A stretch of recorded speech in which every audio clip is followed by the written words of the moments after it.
Sulaiman sir, ഇപ്പം നമ്മുടെ നാട്ടിൽ നമ്മളെ കുട്ടികളെ പഠിപ്പിക്കുമ്പോൾ പേരൻസിന് ഒരു ഡിസിഷൻ ഉണ്ടായിരിക്കും അല്ലേ, ഒരു ആഗ്രഹം ഉണ്ടായിരിക്കും.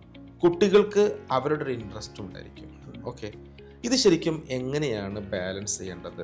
ആരുടെ ആഗ്രഹത്തിനാണ് അവിടെ കൂടുതൽ പ്രാധാന്യം? പേരൻസിൻ്റെ ഡിസിഷൻ സ്വപ്നത്തിനാണോ, കുട്ടികളുടെ ഇൻട്രസ്റ്റിനാണോ പ്രാധാന്യം കൊടുക്കേണ്ടത്? ആസ് എ ഒരു കരിയർ ഗൈഡൻസ് എക്സ്പേർട്ട് എന്ന ലെവലിൽ സാറിന് പറയാൻ പറ്റും. കുട്ടികളുടെ താല്പര്യത്തിനാണ് കൂടുതൽ ഇമ്പോർട്ടൻസ് കൊടുക്കേണ്ടത്. കാരണം അവരാണ് പഠിക്കുന്നത്, അവരാണ് വളരുന്നത്, അവരാണ് ഭാവി നിശ്ചയിക്കുന്നത്. അപ്പോൾ രക്ഷിതാക്കൾ അതിന് സഹായിക്കുക മാത്രമേ ചെയ്യേണ്ടതുള്ളൂ. ആ രൂപത്തിലായിരിക്കണം.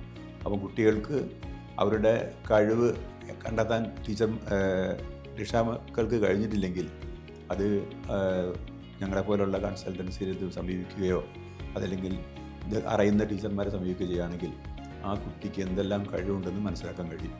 ആ കഴിവ് മനസ്സിലാക്കിയിട്ട് അതിലോട്ട് നയിക്കുകയാണെങ്കിൽ ആ കുട്ടിയുടെ വിദ്യാഭ്യാസം കൊണ്ട് കുട്ടിക്കും പ്രയോജനം ഉണ്ടാവും, സമൂഹത്തിനും ഗുണമുണ്ടാവും, പേരൻസിനും അതുകൊണ്ട് ഗുണം കിട്ടും.